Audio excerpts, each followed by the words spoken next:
pemuda, pemimpin masa depan. Inilah sepenggal kisah dari saya. Saya mengenal dunia usaha sejak remaja. Tepatnya, sejak saya memutuskan untuk meninggalkan bangku sekolah tahun 1982. Waktu itu saya baru kelas 2 SMA. Saya sadar, dengan hanya berbekal ijazah SMP tak akan ada satupun perusahaan yang mau mempekerjakan saya. Kalaupun ada, hanya sebatas sebagai cleaning service. Tapi pada saat itu saya yakin bahwa putus sekolah bukanlah akhir dari segalanya. Meskipun mungkin keputusan itu salah, saya tidak pernah menyesalinya. Yang saya sangat tahu waktu itu adalah school was just not my thing. Saya selalu punya keyakinan, kalau kita mau berbuat sesuatu pasti akan ada jalan. Saya selalu percaya bahwa manusia diberi pilihan untuk menciptakan jalan hidup yang dipilihnya. Saya ciptakan sebuah usaha, pekerjaan yang yakin akan menghasilkan uang, di mana akhirnya saya tidak harus bergantung dengan orang lain. Saya tidak suka ketergantungan, karena ketergantungan akan mengurangi kemandirian. Tanpa kemandirian, kita akan selalu dalam keterbatasan dalam menciptakan atau mengerjakan sesuatu. Sehingga akhirnya, hasilnya tidak sesuai dengan yang kita rencanakan. Kehidupan nelayan di Pangandaran dan pesisir pantai selatan Jawa begitu keras dan penuh resiko. Dini hari melaut, sore baru pulang. Setiap hari, tidak peduli ombak atau cuaca untuk sebuah keyakinan. Ini banyak memberikan kepada saya keyakinan dan lebih mengerti makna hidup adalah sebuah keyakinan. Masa-masa itu, untuk bertahan hidup saya jualan bread cover, cengkeh, hingga akhirnya menjual ikan hasil tangkapan para nelayan. Pokoknya, apa saja yang bisa saya kerjakan, akan saya kerjakan.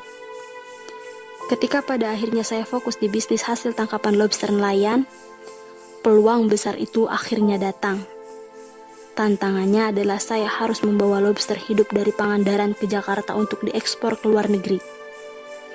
Perjalanan yang sangat jauh, berjam-jam membuat angka kematian sangat tinggi. Hal ini membuat saya bertekad menerbangkan lobster-lobster hidup tadi dengan pesawat kecil ke Jakarta.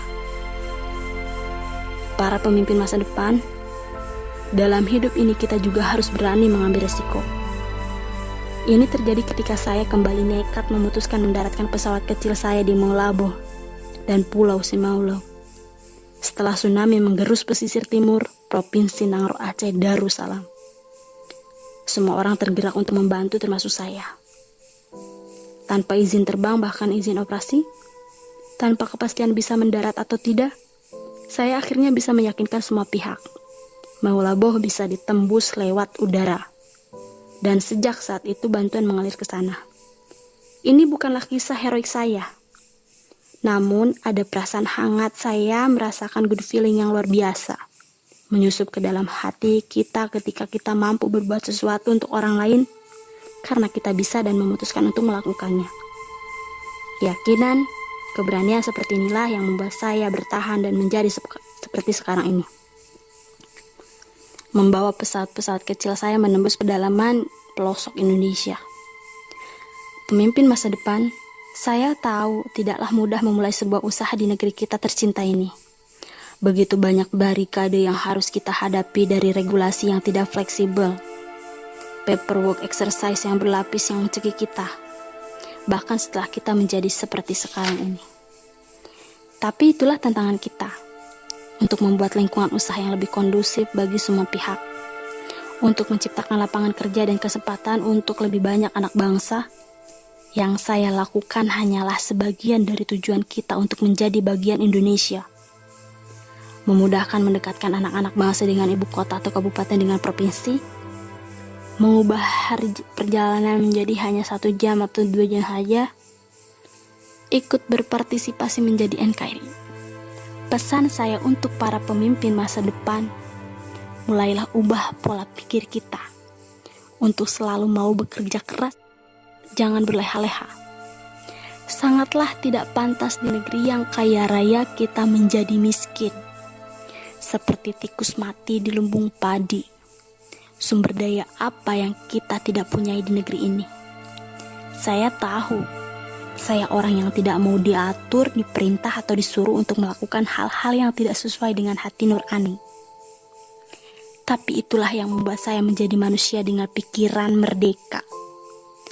Pemimpin masa depan, yakinlah, keberhasilan kita untuk masa depan bangsa kita hanya kita dapatkan dengan jiwa dan pikiran yang merdeka dan mandiri. Selamat berjuang. Salam hangat, Susi Pujiastuti.